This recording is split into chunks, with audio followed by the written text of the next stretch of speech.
the most punchable people in the world. If I encountered something like this, I'd be like, oh, you. Yeah, they're like, oh yeah, and that's the thing too, where it's like there's people that just go, you, I'm gonna punch you, and he's like, oh, you want to get physical, like an ape, like an ape. Like, it's like, what? You think you're gonna yap your way out of this? Yeah. Like that is one of the most. It was frustrating to watch, but at the same time, you're rooting for him. Yeah, like he's the bad. He's such the bad guy here. That guy.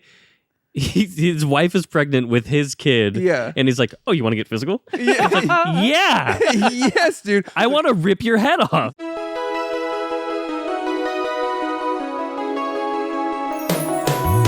Every fucking week, new movies get released. How does anyone ever see these? There are too many movies. Welcome to There It's Many Movies, family. Hello. This week on There It's Many Movies, we're going to be talking about Marty Supreme. Oh. But before we talk about that, we're going to talk about what we've been watching. I'm Chris Collins. Josh Rodriguez, Film School University, and you know what it is, motherfuckers. Wow. I'm Alex, star of Final Fantasy Spirits Within Wilson. And it's a Happy New Year! Happy New Year's! We did it. It's a fucking 2026, and we're here and we're back.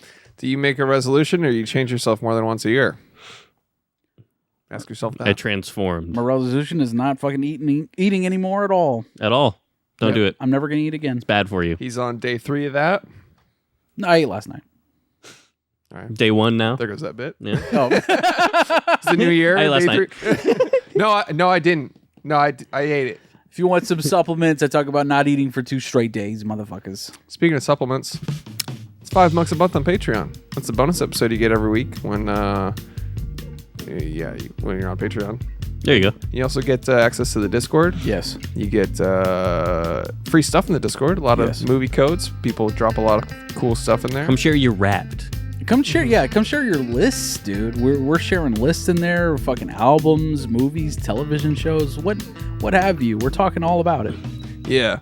You gotta come join the community on Discord. Bunch of people that watched way more movies than I did this year. Way more movies than I did. Yeah. No, dude, we have who was it? Oh, Austin. He had like over 350 movies that he watched this year. Dude, someone just posted like 520 or something, and I was like, Insane. What? I got That's 130. 130? That's what I did. 500 is more than one a day, and that's insane to me. Did Yeah. you check your letterbox Wrapped? No. how do you do that?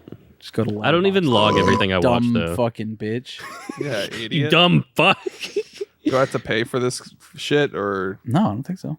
I'm on the Should be on your homepage. I'm on the ad mode, so I don't. Oh, here What it the is. fuck? What does it say? What? Your most watched actor is Jamie Lee Curtis.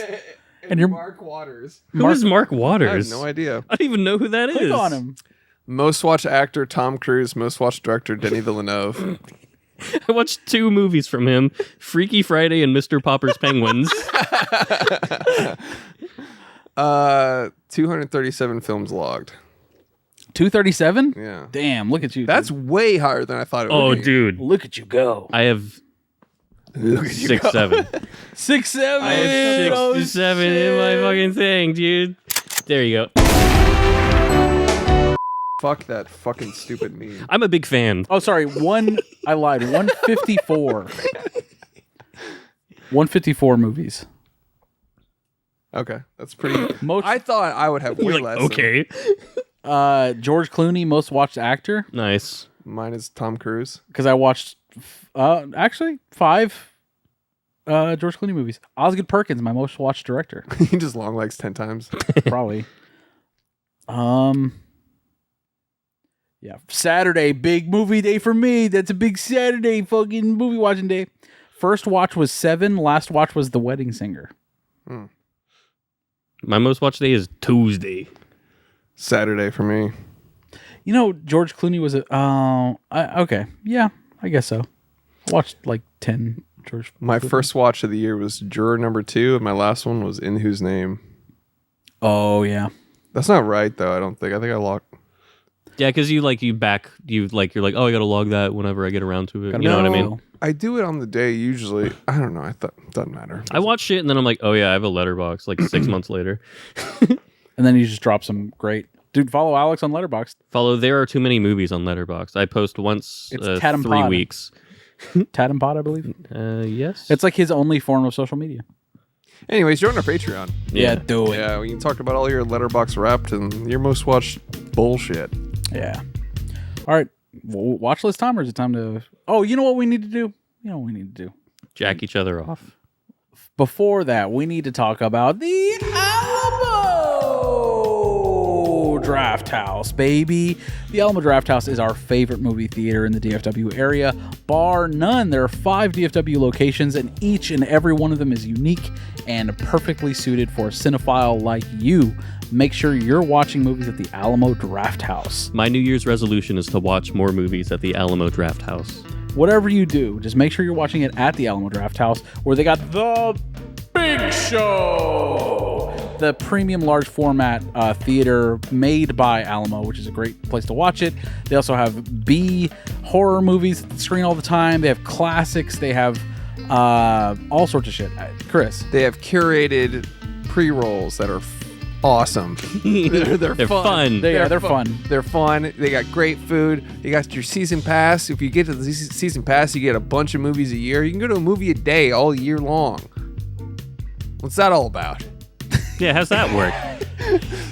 Go see more movies. If you see a ton of movies, it's a no-brainer. If you do the limited pass, it's one movie every month, and those credits roll over. So if you're not going to movies as often as you want to, let's just say, not everything that you want to see is coming out in January. Those credits roll over, so you can watch like 2 or 3 movies in March and April and all that stuff. So it's an excellent deal, excellent value. But of course, get any pass that you get at the Alamo Drafthouse is going to be suited perfectly to you. I promise you. And not only that, but we're talking about food. Of course, we mentioned the pretzel cheese. Of course. Gotta get the goo. Gotta get the goo. The buffalo cauliflower bites. Let's absolutely go. Are those dude. good? I'm a married man, a man who likes meat. You know what I'm saying? Yeah. Of all types. That's a great. I'm married and love meat. I love meat. I'm a big meat eater. I'm not emaciated, but guess what? I'm ordering buffalo cauliflower bites. You gotta. And they got- Every chance I get at the Alamo Drafthouse. Dude, I think I'm gonna get some today now. I'm going to go up there just for the buffalo cauliflower. I'm not even going to watch anything. You don't have to watch anything, dude. Just buy a ticket for the Housemaid and be like, I need buffalo cauliflower bites to go. And you should stay though because You Sydney should. Sweeney's in it, and you get to see some stuff. Yeah, great It's genes. pretty good. Alamo Drafthouse. Alamo Drafthouse. You know what Alamo has? Big natural tits. In the Big Show format. Big Show with big tits. We're the worst. Yeah, I don't know how much is. Yeah. I don't know how much that can stay in. Probably none of it, but We can keep it. You could probably fill a whole frame with just her nipple. 70 millimeter IMAX. Good. Anyways, go to Alamo Draft. Alamo Drafthouse. Go see a movie. I love at the end of Someone the Alamo, watching that whole TikTok, like, Yeah, it's a 5-minute ad. We're like, Alamo Drafthouse. Go check it out. 5 DFW. we do that at the end of the episode. Oh yeah, Alamo Drafthouse. yeah. The whole episode's a read. That's so funny. Anyways, You want Yeah. me to kick off watch list? sure, I'll kick us off. Oh, all right. Give me a second. Oh, all right. All right. Okay. Okay. All right. All I guess righty. He's going first. Okay. Let's see. I'll kick us off with. And kick us off. Count me down. 3, 2, kick us off. kick us off. War of the Worlds, 2005. Let's rock. Let's absolutely go, Chris. It's fun. It's great. Yeah, it's a Spielberg alien movie. It's pretty fun. It was a good background movie while I was doing other stuff. Like, Dude, who does sets like that anymore? I know. No one on the earth. But like you said, it's all about his camera blocking. It's always like the most insane. Like dollies over to like a hole in the window, and like his like. And if you're not paying attention, if you're not a fucking goddamn nerd for movies, like Yeah. it would just fly by. It would just be like, oh yeah, whatever. This is a cool looking movie. That was cool. That worked. When you're actually paying attention to like how the camera is moving, you're like, Jesus Christ, dude, how is he doing this, man? Yeah, you know what's funny is like you bring up something I wanted to talk about, which is like and I don't get how people don't see it now. But Yeah. like, like my family watched my mom and dad over Christmas. They told me they watched Train Dreams, and they're like, we got so bored in like 15-20 minutes, nothing happened. I turned it off, and I was like, Wow. so you don't appreciate the fact that it was the most beautiful thing you've ever that it's seen. a painting in motion. Yeah, Like- that it's like that every single shot had an aura. and they're like it's such an atmospheric. they just like atmosphere and aura and cinematography, and it sounds so insufferable to say, like, the cinematography. I sound like a Criterion Letterbox dork, but it's like that is an aspect of film. It's like if something looks, it's not just, I don't understand how people don't see that and that be a part of the story. Like, people just lock into the story and that's it, and that's different. That's to me, that's the way Netflix shows look now. Right. Oh yeah, it's insufferable. It is so ugly how every TV show looks to me, and it's offensive. Yeah. For the most part, and a lot of that is because it's like it's made to be consumed vertically, for one, because they're putting clips out there in the world. Right. But also it's like the story is kind of kept to a level to where you can be on your phone and understand what's going on, and then until you hear a gunshot or a car chase or something, then you look up and you can pay attention now. Right. It is so formulated to not paying attention, not locking in. Yes. That a movie like that, where it's like you need to be locked the fuck in. Which is ironically a Netflix movie. right. Yeah. I mean, like that's a filmmaker Netflix movie versus like a fucking Steve Carell TV show. Yeah, 20 You know what I'm saying? episode order where they're like, we can't think about every single shot like that. Yeah. They're like, we have to get through 47 scenes today. There's sorry to interrupt, but there's a network TV show that just is coming out or came out or something, but it has the Simi, what's his fucking name? A guy I don't like. Sydney Sweeney. Simi something, but he's... Simu Liu? Is that his name? The Chinese actor? Yeah. Okay. So it has him, but it's called the Copenhagen Project. It looks amazing. Like visual, like the story is dumb as shit. It sounds and the script is all bad. Cinematography wise, it looks amazing. It looks like a really well shot film on TV. You got to check it out. Okay. Yeah. Just the trailer, just to be like. I mean, Copenhagen Cowboy is like that. So they called this the Copenhagen Project? Yeah. Interesting. I read something interesting that this might be bullshit, but I read it, and so maybe it's true. That a while ago, like before like the advent of like digital filming stuff, they could film things on film, and then someone higher up would be like, oh, well, this needs to look like this. You can't see that. There's a shadow there. And they'd go, oh, no, once it's graded and blah, blah, blah, we can fix it up and it'll look better. And they go, okay, whatever. You know what you're talking about. Now they do digital stuff and they go, no, fix this right now. I can do it right now. Do it. Fix it. And now everything is like oversaturated and fucking... Well, there's that, and then HDR, and then also I think the invention or a client monitor on set is one of the worst things. Playback is what it's called. Or like Playback. a group of producers is watching like while they're... I can't see it. They're sitting under a tent with Starbucks in a playback monitor while everybody else is making the movie. Yeah. And they critique it, which is insane. Which is another reason PTA didn't have playback on set. Thank God. And some other Nolan doesn't do it either. Yeah. Playback on set. And Probably it's hard to do when you have like film cameras too. well, yeah, that and Giovanni Ribisi when he built a VistaVision camera for one battle. They were like, we're not doing playback. Yeah, oh, I forgot to make that. Whoops. Shooting from the hip, which is crazy. I think it was a episode with Gala that I was listening to for the Gala show where she was talking about how like cinema cameras now don't allow for shadows anymore. Like basically, well, they have so cinematographers much dynamic range. Exactly, they have to basically shoot for no shadows. Like even if you're trying to block and frame shadows, basically you can't not see what's going on because of people's TVs now and how high range they are. That like literally no one wants to see shadows anymore. When it's like, if that's the intent of the cinematographer director, then what are we talking about here? But people don't want to see it unless you get a movie like Nosferatu, where it's like he plays around with shadows the entire time because that's what he wants to do. The infamous scene is just a shot of walls. You're like, well, what's so scary It's a about staircase. this? Yeah, it's a The staircase. hell? What's so spooky about this? Is someone going to fall down this? Yeah. It's culturally, shadows have gotten put to the wayside, but also camera technology and TV technology is so insane where it's like, I don't know why it's just this weird thing where like TV and it's gimmicks too, where it's like, oh, this TV does this and it's so much better. Curved now. Yeah. It's curved and but then there's also like the deeper blacks and the whiter whites where it's like, this is an OLED and the fucking blah. Yeah. It's basically having a phone like in your goddamn shit, dude. It's like that's the level of quality that they expect now. Yeah, it's brightness 100. Yeah, seriously. Dude, the HDR on the Switch 2, it might be patched now, but when it launched, it was like completely fucked up. And like I would turn on Mario Kart World and be like, wow, this looks beautiful. And then like you turn on the track and the sun's in your face and you're like, oh shit, I can't see anything. Yeah.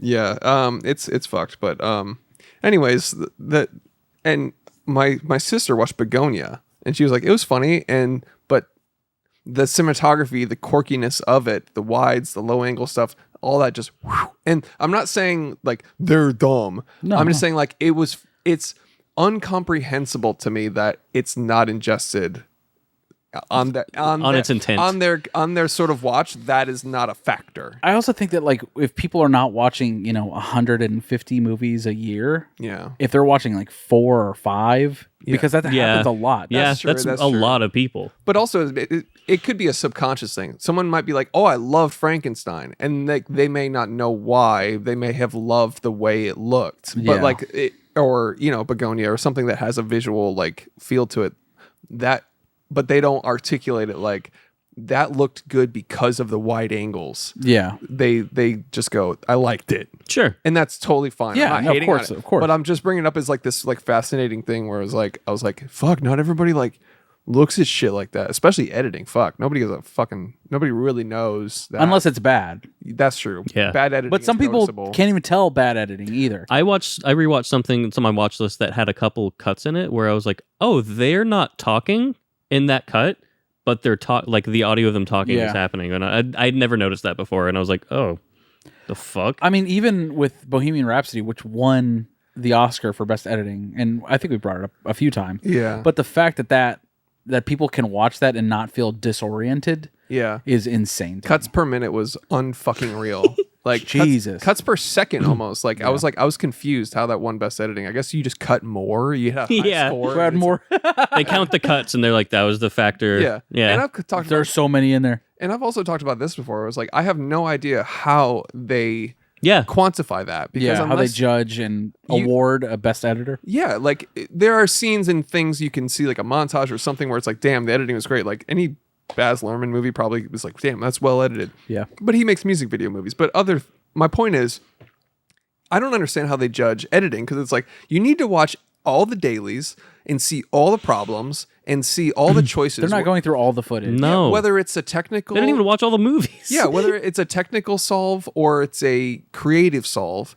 Like sometimes like, oh shit, this story's not coming together because we didn't shoot this. And then an editor will figure something out or cut something out and make it better. And like... unless you see the A to B, you have no idea. Or the creative A to B, where it's like, okay, this works, but now I added this and rearranged this, and now it's completely better. I don't know how the fuck they quantify that. Well, it's the only way that probably we judge it the same way, in that, like, did the pacing work? Did it feel too long? Yeah. Did they do interesting things with the editing? Like, did they, organize it in a way that was unique? You know what I mean? That's like, did they creatively edit it? Was the pacing good? Did it overstay its welcome? That's how I edit a movie. True. Or not edit, but that's how I critique and edit. Yeah. You don't know what's not there. Yeah. So it's tough, but anyways, War of the Worlds is all right. I watched both The Things. Oh, nice. The Thing 2011. Oh, I thought you were going to say you watched The Thing from Outer Space. Like the 60s film. Like, oh, God, dude. What the fuck? 1982 is The Thing and The Thing 2011. So I'll start with 1982. Which is a prequel, by the way. Not a lot of people know that. The 2011 one? Yeah. I didn't know that until like the very end of the movie, basically. No fucking way. Well, no, about halfway through, I was like, wait, is this the crew before the thing? Like, I call it about halfway through. Das Ding? I thought it was just a straight up remake. You're like, oh, this is in the Thing cinematic universe. Oh, this is about it's that. 2 movies called The Thing. You're like, oh. Yeah. Like, I wonder if anybody else has noticed. Go into IMDb trivia, submit. Yeah. Das Ding. Pre-ting. Pre-ting. So every time I watch 1982's The Thing, it feels like they add a scene that, like, I'm so blown away every time I see it that I'm like, oh, they've added this since last time I watched it. That's what it feels like. There's some new brilliant thing that they've done. It's so... It captures imagination. That's how... It blows me away every time, and the only way I can articulate that is that, oh, this must be new. And I know it's not, of course, but it's like, every time I see the practical shit they do, like with the dog and like the morphing and the crazy thing, and it's for stuff that's like 2 seconds. And it also makes no fucking sense, where it always makes me think of that hilarious meme where some guy was like, you know what, I'm about to watch The Thing from 1982, and before I come out of that movie, I'm going to have a better name for this movie. And then the follow-up tweet is, nah, that shit was The Thing. Yeah. Like, that's, like, when you watch it, it's just crazy annihilation of DNA and, like, confused metamorphosis. It just does anything, and it has spider legs, or it has those, like, frantic fucking, like, they things. just went for it, dude. Dude, the fucking head on the fucking... Yeah, dude. The head, the chest that opens up, then has teeth. Like, dude, that is so shocking on a first watch through. Dude, every time I watch that movie, I'm like... and by the way, it fucking flopped. Yeah. Which is crazy. As did Blade Runner, which came out the same day. Yeah. Yeah, I saw a picture of a marquee that said Blade Runner and The Thing. I was like, we used to be a country. Yeah, we used to, yeah. Jesus It Christ. used to be a proper country. So anyways, The Thing's a masterpiece, 5 out of 5. 2011's The Thing. Yeah. It gets a lot of hate because of, It's not practical. it's not practical. And I know they did a lot of practical stuff that the studio went back and redid with CG. That's the big controversy. That's all that is ever talked about 2011's. I don't know if I've seen it now that I think about it. Dude, I've never seen it. if you're a fan of the original, this is really fun. And they did do some cool stuff still. Yeah. And despite some of the CG looking meh, a lot of the CG and practical stuff looks fucking good. Mary Elizabeth Winstead is in it, right? I don't know.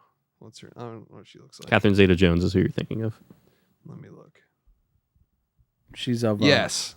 Yeah, Yep. I'll watch it. I'll watch it now. Yeah. And Joel Edgerton. Yeah. Another seal of approval. Love him. He's great in it. Love him. Yeah. I think it's a lot of hate, but I really enjoyed it. Like 3 out of 5. Because it's following up a masterpiece. And what it really does is make you want to put on, like, it leads into, like, it's a prequel, and the way it ends, it's like it ends with the dog running away and them getting in the helicopter and starting to chase it. And that's how the thing starts. And it makes you immediately want to put on the next one. Right. Like the original. It's fun. I really liked it, actually. I liked the ride. It's a shame about the CG, but, studios. What are you going to do? Studios be fucking up. I want to bring up this other thing called Rapworld. You guys know about this? Mm-mm. Connor O'Malley. Oh, shit. What? Yeah, it's a 56-minute film. You can watch it all on YouTube. It's basically just like this mockumentary about these 3 guys in some, bumfuck town that are trying to rap. I've seen the first 2 minutes of this, and then I was like, I'll come back. It is so fucking funny. Yep. I highly recommend it. It is, if you're a fan of Connor O'Malley or I Think You Should Leave or anything like that. His comedy is... Yeah. It's Dream guest, by the way. Yeah. Come on the show. So fucking funny. Huge recommend. His fake podcast appearances where it's like someone's like, have you heard about this? And he's like, yes. And beyond that, have you heard of the killer whaleman of SeaWorld that they're keeping underneath SeaWorld? And then it's like AI generated photos of like orcas with guns and like African berets and shit. The funny thing is I follow some of the podcasts he's making fun of. Yeah. And they are that bad. Where it cuts to AI generated shit and it's got all these fancy effects. Anything that they make fun of, though, I feel like there's also affinity for those things. Sure, a little bit. Because you have to kind of love those things to make fun of them also. A little bit, yeah. Like, I'll talk about it in a second. You go ahead. No, that's basically it. Huge recommend to Rapworld. It's really fucking funny. Hell yeah. And it's shot it takes place in 2008, and I think they shot it on everything that is from 2008. So it looks cool. It looks really shitty, but they do. Even the editing, it looks like, Windows Movie Maker and stuff, and it's really fucking funny. That's awesome. It does a good job at nostalgia bait without actually, like, when you watch like Y2K or something where it's like, hey, remember AIM? Yeah. And it's like, it's almost like... They make this whole scene around, you've got mail, just so they can be like, see, do you remember that? Yeah, or like iconic toys from that time. It seems so... like they're pampering, or what's the word? Pandering. They're pandering to you hard with like some of the new nostalgia bait stuff, where this is just straight up like you're in it. Yeah, it's you know what does a really great job of that? Roofman 2025. Yeah, great movie. That's it for me. Also a Lakeith Stanfield movie. He's in that. Shout out. I love him. He's gonna be Dennis Rodman. You see that? What? Perfect casting. Let's go. It was going to be Jonathan Majors. And he's way too big. Yeah, he's way too chatty for that. I feel like Lakeith Stanfield is definitely not tall or big enough for Dennis Rodman, but he's going to be amazing. Yeah. Yeah. He's got the vibe. He's That's a great awesome. fucking actor. That's great casting. All right, first up, The Beast in Me with Claire Danes. Ooh, I love Claire Danes. Love her. She's great. Of Homeland fame. Yes. Of Home. Yes. Crazy Eyes fame. Crazy Eyes fame. I saw this. I'm sorry to segue this, but I saw this like Twitter post where it's like, I don't know if it was satire, which is sad, but it was like the fact that everyone is reacting to Claire Danes' expressive face and saying she's insane just shows that we are not accustomed to a woman expressing herself ever. And I was like, hey, she looks weird. Like, hey, she's got a crazy face. She has a very expressive face, and I love it. I love watching her. And to that point, she is fucking incredible in this show. She's just a great actor. She acts her fucking ass off. To me, having an expressive face is not a bad thing. No. She's amazing. When your career is expressing your face, yeah. If people were like, Jim Carrey's face is weird, it's like, well, he can do a bunch of shit with it. Well, people do say that though too. So that's my point. Yeah, where it's like, no, they're just like that's the way their face is, and they have very expressive, exaggerated emotions. No, sometimes. she should go to the same plastic surgeon as all those other girls go, and then they can all have the same face, and we can see if the number 12 looks like you in every movie. If she did comedy, she would be a legend. You know what I mean? Like that's how expressive she is. Yeah. But the fact that she's just a badass, like dramatic actor, amazing. So this is a limited Netflix series, 8 episodes, about a woman. She plays an author who had a fucking mega hit of a book, nonfiction, and she's sort of got writer's block. She can't figure out her next book. It's been a while. Her editor's like, hey, can you give me some chapters? And she's like, I'm working on it. A super mega billionaire moves into her very affluent neighborhood named Niall Jarvis, played by the guy from The Americans. Oh, I love that guy. Matthew Rhys, yes, baby. Matthew Rhys, yes. Oh. So he plays like the super mega... That forehead, dude. Yeah. He's Him like and Bradley Whitford. Dude. Yeah. Unbeatable forehead. He's a very interesting, narcissistic mega billionaire type dude. And he moves in, and the first thing is she receives like a notice from him. He's like, hey, happy to be your new neighbor. Please sign here for permission to build my new running path throughout the neighborhood. And she's like, all right, man, you just moved in. This is a huge overreach. She gets embroiled in his crazy world because he also was accused of murdering his wife a while ago. And now he's past that.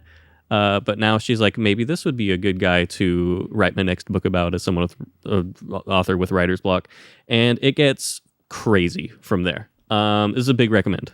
Beast in Me. Seems like something I would very much like. You would love this. Yeah. It's great. Love her. The way it unfolds is pretty great. I have a couple gripes with a couple things, but it'll sort of ruin the whole thing if I bring them up. But overall, very good. The one thing I'll say is visually, this is not shit. Visually, it does almost nothing for me. Mm-hmm. But the story is great, and the acting is incredible. And that kind of carries That's all it. you need sometimes. Yeah. You know? Also, Brittany Snow's in it. She's great. Oh, like her? Love her. Like her. Like her. Don't love her. Yeah. Next, Batman Returns. First watch in a long Perfect time. Christmas movie, guys. I'm telling you. Yeah. I don't think I've seen this since I was a kid. And it's great. There's so much like pageantry in the Tim Burton Batman movies that you have to love. The circus scene at the very circus scene, the insanity of absolute freaky. What are we doing? Yeah. Fucking What the heck? Why can't I remember his name? The fucking penguin. Danny DeVito. Danny DeVito. Yeah, I don't know why I couldn't. Anyways, he's insane in the movie. Yeah. Max Shrek. He's so perfectly like huge for the movie. Yes. Like his role and just the he's giant. Yeah. For the movie. Love it. When he's like screaming into the mic and then just like zooming in and his black mouth. Excellent. Yeah. Also, when I was a kid, I remember distinctly this movie made me cry when he dies. Oh, and then like all the penguins shuffle out and he's like, they miss their dad. Yeah. The music is godly. Gorgeous. It's Batman plus Christmas. What the fuck are you doing? Yeah. It's a Batman Christmas Carol. Michelle Pfeiffer? Yes, that was my next point. Dude, this did a lot for me. Yeah, dude. Michelle Pfeiffer is incredible in this movie. It was like BDSM because she had to be vacuumed into the latex suit. And that has stuck with me. Yeah, she's fucking incredible, dude. Yeah, it's great.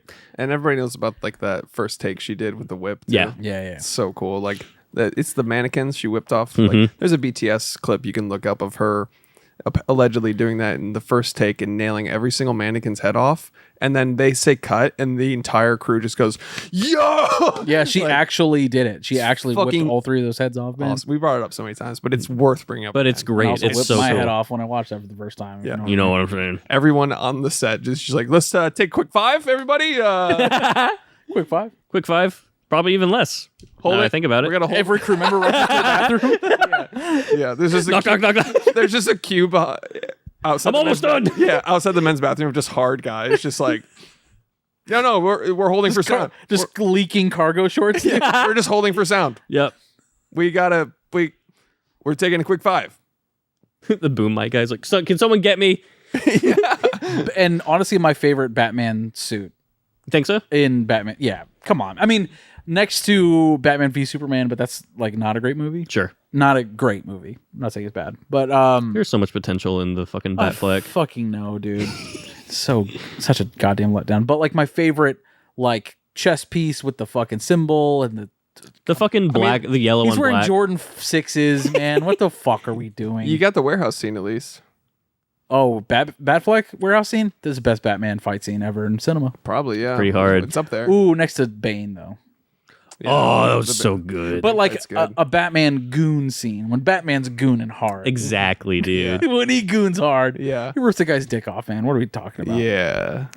And then he slaps him with it, shoves it in his mouth, and shoots him in the head. Yeah. And that's my Batman. That is my Batman right there. Damaged. Well, he doesn't All right. kill anybody in that scene. He doesn't kill anybody. Let's be real, guys. In that scene, he doesn't. No, I know. In every other scene, he fucking like mows over He people. goes with Batman. bananas. He kills so many people. Like, come on, dude. Yeah. Phantom Thread. What are we doing?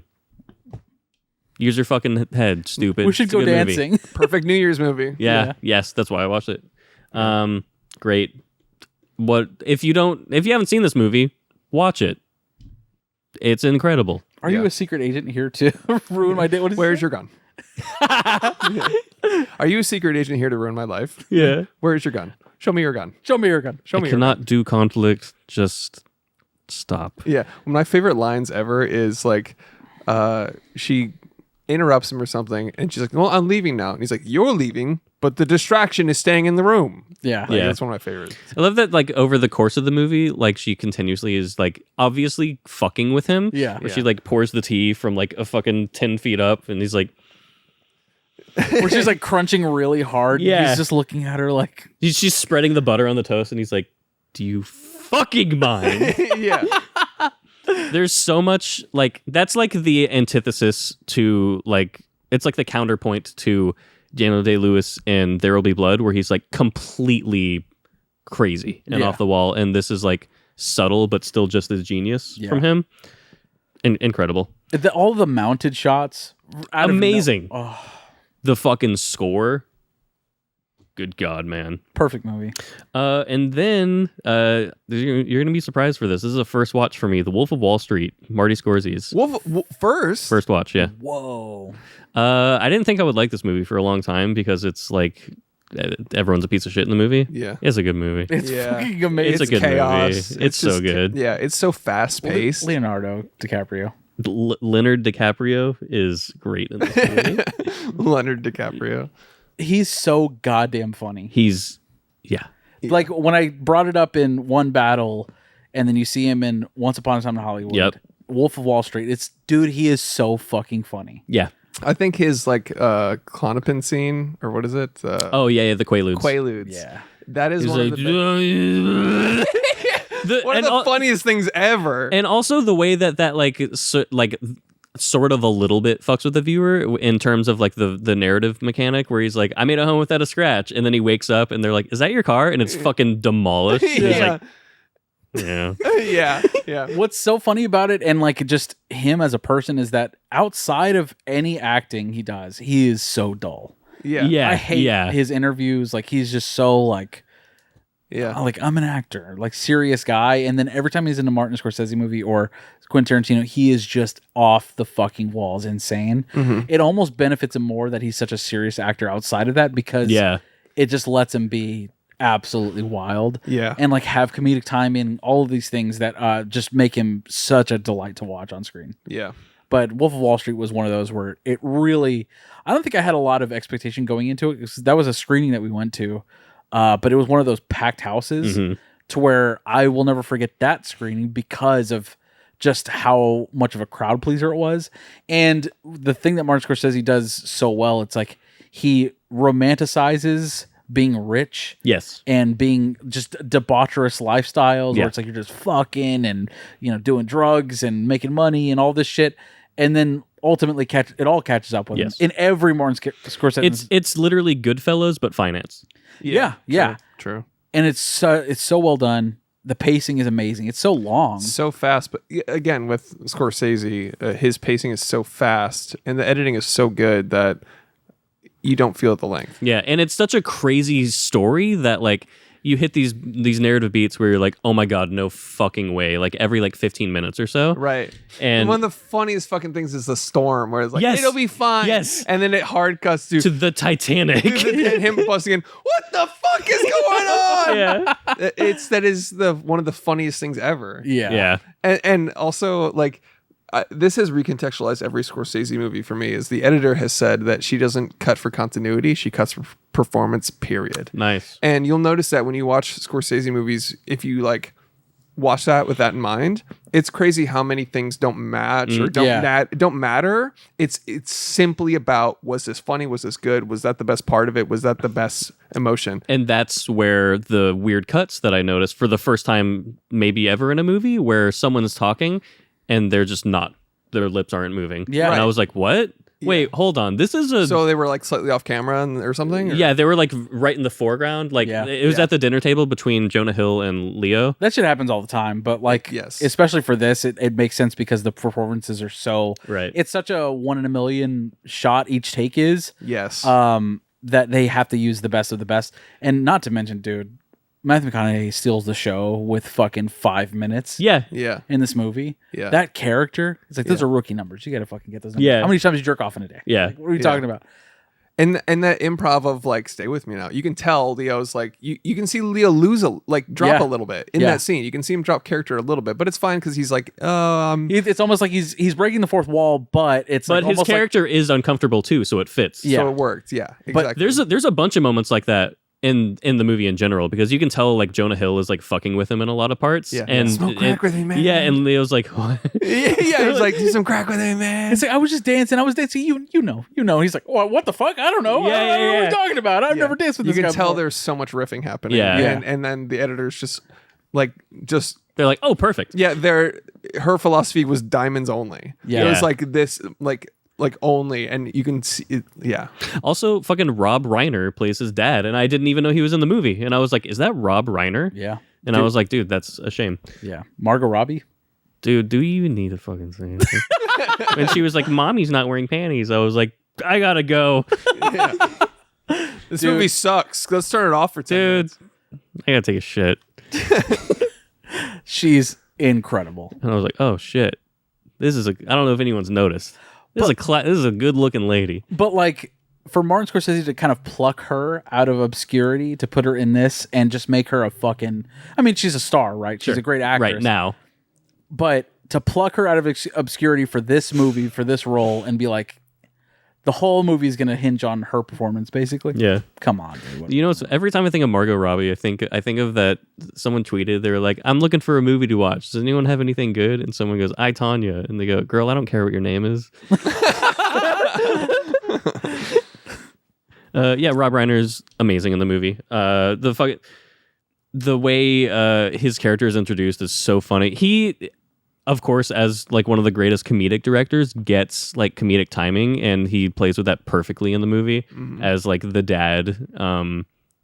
The way he answers the phone, he's like, "Hello, all right, fucking half-wit." Yeah. I love that. Yeah. And then that led me to watching Misery by Rob Reiner, starring James Caan and that lady who's incredibly good, Kathy Bates. That's right.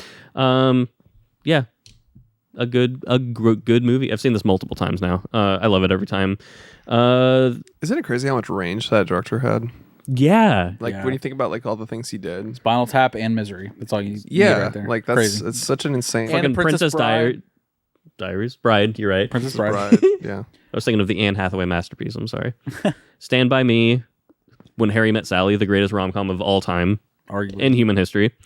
Yeah, he's amazing. And then Misery, which was awesome for, I think it's like my third or fourth time I've seen it. Stephen King joint. Stephen King. The only way you can make a Stephen King story tolerable is to have a good director directing it. Because I hate that fucking... Nah, I don't hate him. I just don't like him. He just does a lot of stories. You can throw a dart at every story ever written. You might hit a Stephen King one. It's crazy. It's annoying. And Dan Brown. And yeah. Yeah. And who? Dan Brown. The John Grisham. Yeah. oh, too. okay. Yeah. There's right a lot. Tom of shit. Clancy. Yeah. Dan Brown was Da Vinci Code, right? Yeah. Yeah. Good book. Angels and Demons. Did you read Da Vinci Code? No. Pretty good. I'm sure it is. Yeah, it's. I mean, if you haven't seen Misery, it's an author crashes his car, starts getting taken care of by a lady who found him. Yeah. Everybody's seen it. Hilarity ensues. Great movie. Yeah, that's it. Alrighty, I will go next. Let's start off with The Housemaid 2025, starring Sydney Sweeney, starring fucking what's her fucking name? Amanda Seyfried. Mm-hmm. Ooh, she's fantastic. Love her. This movie is pure, unadulterated trash. It is, but like in the best possible way. Okay. It's based on like a trashy like novel, crime novel. It is directed by Paul Feig. By Frida McFadden? I think so. Okay. Directed by Paul Feig of A Simple Favor fame. Love him. Dude, this movie is great. Sydney Sweeney is arguably miscast, but she's bad, but like it fits the tone of the movie very well. Amanda Seyfried eats up the whole fucking thing. I bet. She's great, dude. Like the talent level between Sydney Sweeney and Amanda Seyfried is fucking insane. Hydrogen bomb versus coughing baby. But it suits the movie so well, and it's just a really entertaining, sexy thriller movie. Like you can't beat it, man. I want to see it. It's such a like a late 90s sex thriller. Mm-hmm. That's what it feels like. It harkens back to those. Very stylish. Everyone's fits in the movie are fucking insane. It just feels very crisp, and a movie that you don't really see in theaters very often when it's so trashy on purpose that it works. Mm-hmm. I really enjoyed it. Oh yeah. Cool twists and turns. Like I said, Amanda Seyfried is fucking phenomenal in this. Like I love her just absolutely going for it. Definitely check it out. It's fun. It's a great theater movie, honestly, too. I also watched Dark Waters 2019. This is a Mark Ruffalo getting to the bottom of it joint. These waters are too dark. He's the lawyer that DuPont Chemicals never had a chance against, dude.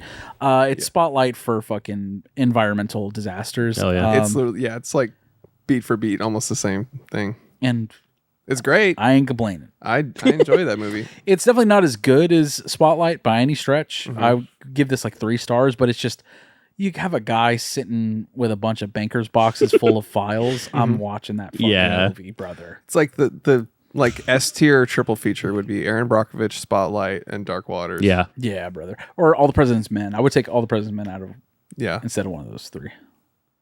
That's fair. I would keep Aaron Brockovich because you have to.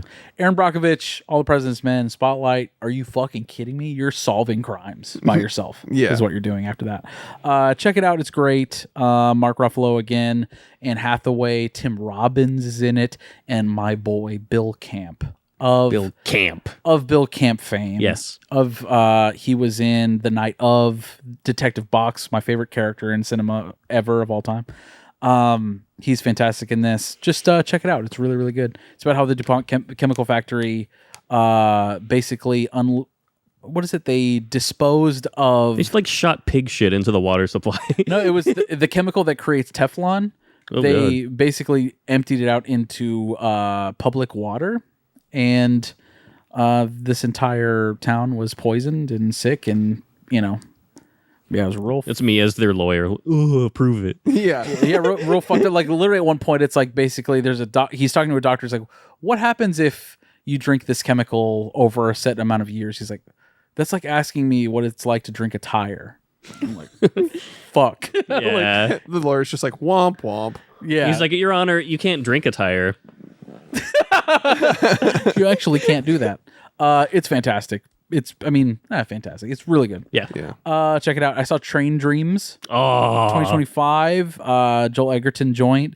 It's gorgeous. Yeah. It's fucking really, really good. I love that it is an hour 43 minutes. It feels like it flies by. Just the story of a man that it builds railroads and shit. Director lives in Oak Cliff, by the way. Oh, shit. Really. And he did another one with Clifton Collins, who's one of my favorite actors, recently that our friend Blake, friend of the show, told me about. Want to check that out too, but he directed another one with that guy. He shows up in the movie too. We should hit him up. We should hit him up for sure. That'd be crazy. Train Dreams. Hey, before you go to the Academy Yeah. Awards, Yeah. Yeah, would you like to stop here? Anyways, shouts to Train Dreams. It's beautiful. It's gorgeous. And the cameras that they shot it on are just visually just impressive. I mean, obviously, I wish I could have seen it in a theater. Same. It's the thing with Netflix, though, you know. Yeah. But really fascinating, really great. It would be like top 10 of the year for sure, easily. It's just not a rewatchable movie for me. I don't think I would ever rewatch it. This is a premier going to night movie for sure because of how gorgeous and dark it is. Yeah. It's very contemplative too. Like, Yes. just Very somber movie. very somber. Incredible performances, Carrie understated. Condon, dude. She's in the movie for 10 minutes, but she steals the show. She's fantastic. William H. Macy, Oh, he's yes. so good in it. amazing. I loved all the characters. Yes. Yeah. Yeah, every single one, right? Yeah, and everything is so There's never a bad guy in the movie. not necessarily. really. Not really. Arguably, but still, it's like fleeting. Yeah. Yeah.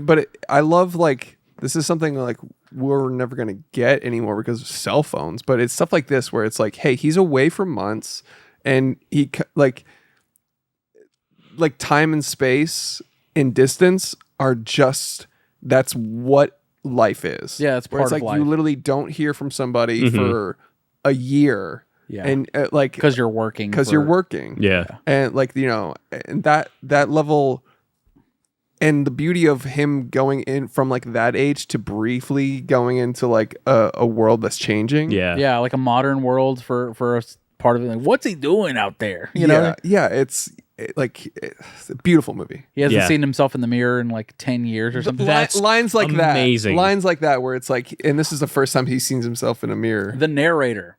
Yeah. Fantastic. Yeah. Incredible. A great actor on his own, but he's not in the movie necessarily, but just a really cool narration over the whole movie, which I'm not like always a big fan of. Sure. It kind of takes me out, but I thought he did really well. The perfect timbre for what the movie needed.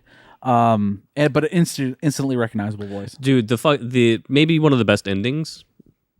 Agreed. Amazing. Agreed. Yeah, beautiful, gorgeous movie. Yeah. Really enjoyed it. Like I said, top 10 probably as far as like top shit of the year goes. But like it just doesn't have that rewatchability for me. Maybe in a few years I might feel differently. Yeah, it doesn't have that locked in sort of pacing. Yeah. It's pretty slow and slow burn. So It's also not a movie that you can be like, you got it, guys. Now that you're all here, you got to check this out. right. You know? Yeah. It's a particular vibe. Yeah. But so beautiful. Yeah. Visually, Yep. best movie of the year. Cinematography at least. Yeah. Okay, let's see. The Chair Company. I finished Oh, season 1 of The Chair Company. It's great. And so funny. the reason I was kind of alluding to it before was that like you don't make a show like The Chair Company without absolutely loving shows like this that it's parodying, Yeah. right? Yeah. Like shows that are like getting to the bottom of things and like conspiracies and all that. You have to like know and love movies and TV shows like this to make a show this good and still be funny at the same time. Yeah. Because it's not just making fun of those things. It's not like an SNL parody of a crime conspiracy show. It is a crime conspiracy show with Tim Robbins. It is great. It's so good, dude. I'm gonna watch it now that it's all out. The character that's like just a lonely guy, but he's like a private investigator. Yes. Dude, Dude, every actor in the show, great. I love their choice of like choosing actors. Yeah. Their casting, I guess, is what I'm trying to say. I just love that they choose someone that you wouldn't expect and like somebody that you definitely don't know, but just actors that are saying the things that they're saying. My favorite character in the whole show was the tailor. Oh my god. Who is an actual tailor. That's hilarious. He's an actual tailor. He has a business, but like Dude. There's so many things when he's driving and he's trying to lose his coworker. Dude, oh my God. I'm going to watch it. You got to. Yeah. Fantastic, dude. Check out the cheer company. You left me. Huh? I didn't see anything. You waited. But, dude, the Taylor guy, that was the The hardest. janitor. Oh, man, that was the hardest I laughed in the entire season. But the season is great, dude. Okay. It's Big great. shouts to it. It's also renewed already for season 2. Let's fucking go. Kind of surprising. That doesn't surprise me at all. Tim Robbins is huge. Yeah, he's huge, but I was just like, I don't know.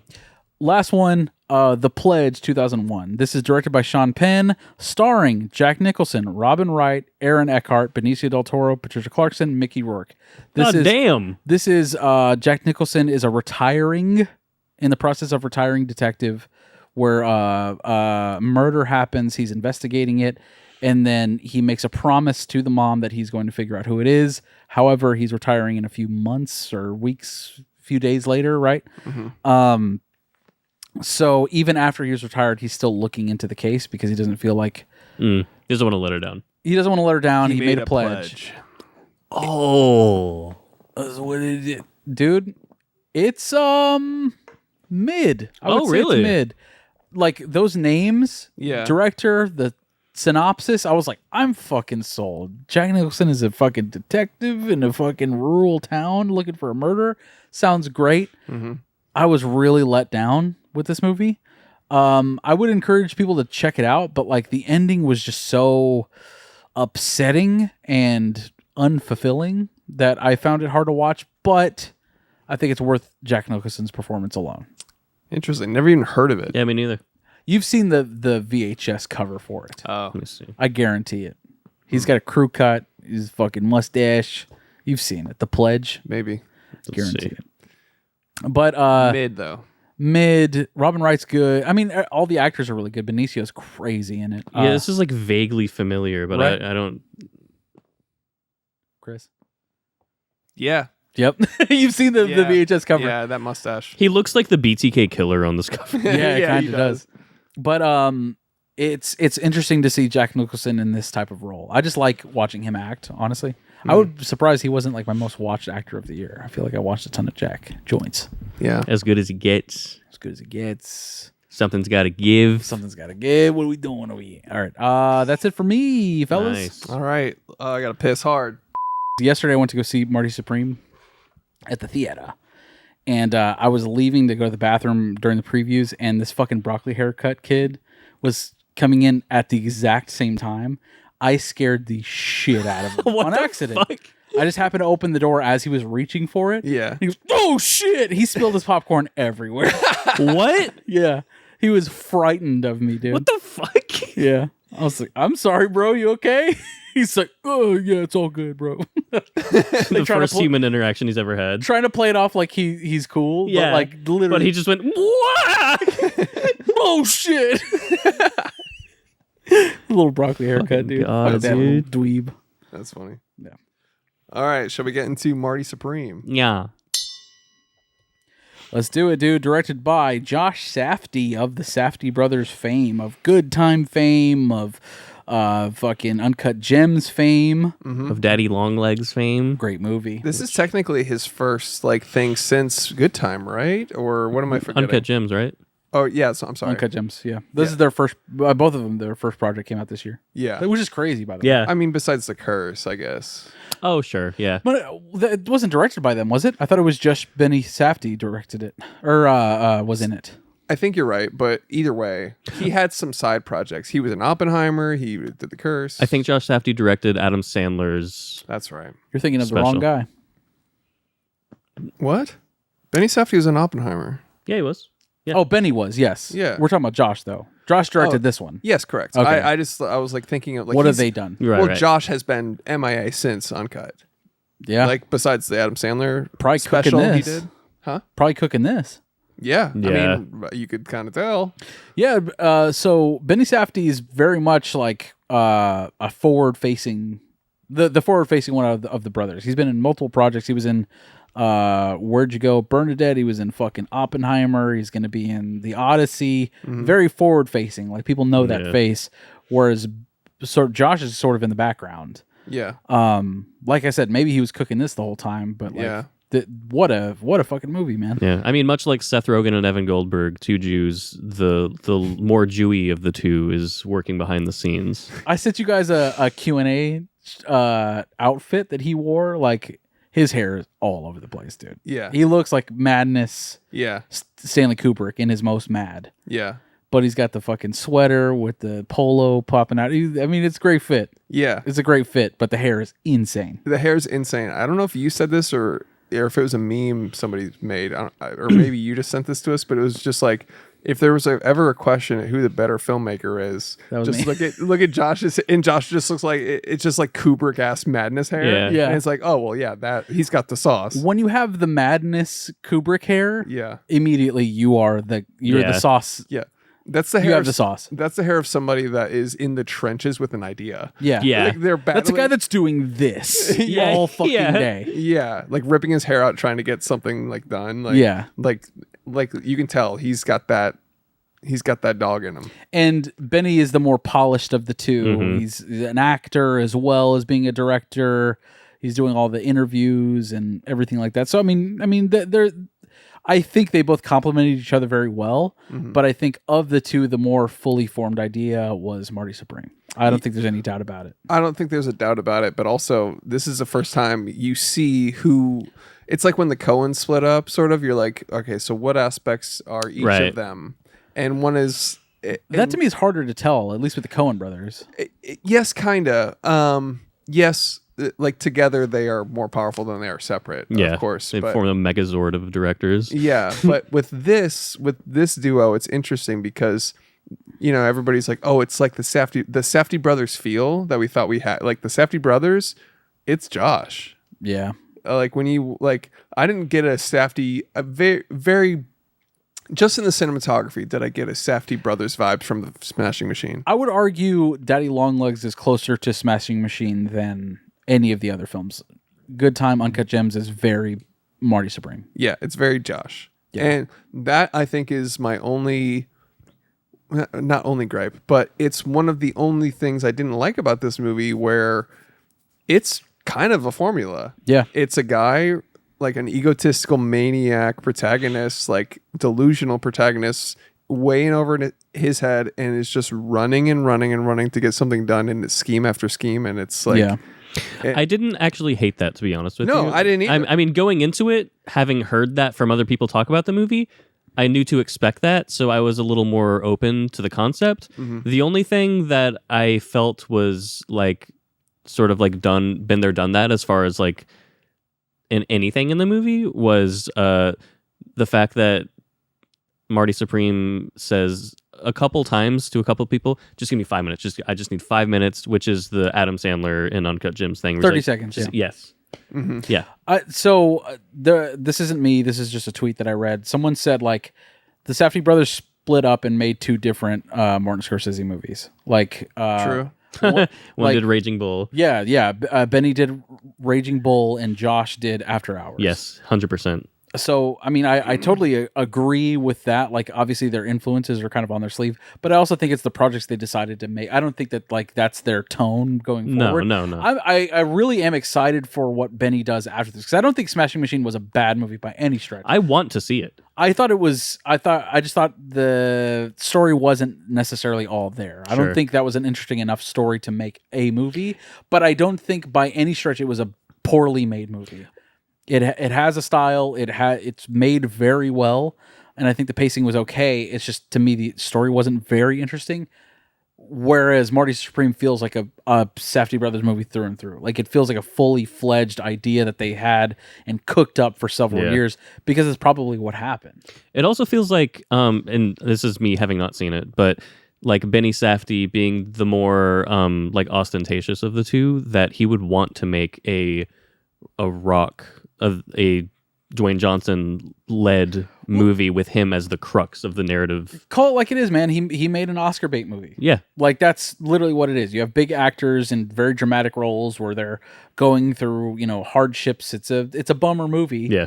And very much like Raging Bull in that way, where it feels like an Academy movie, whereas I mean, granted, Marty Supreme does feel like that too because you have such a strong lead in Timothée Chalamet that I feel. And he is advocating for himself. Oh, 100%. As he should. He's like being Marty Supreme in real life. Yeah. Yeah, as he should, dude. I mean, he kind of fucking He fucking killed cooked it. in this movie, dude. He cooked. He was amazing in this He really movie. was. There's no doubt. He carries And this is going into it like me with like peak Chalamet fatigue, where I was like, but still sort of open to it. I was like, I'm expecting to be annoyed by him in this movie, and coming out of it, I was like, he was incredible. Yeah, he was great, dude. He really was. And I love it because it's like it's so performative, but it is an actor performing as a human being that is performing in life. Yeah, right? it's the Joaquin Phoenix rapping. Yeah. Like he's pretending to sort of be this like, you know, super charismatic character in Marty Mauser,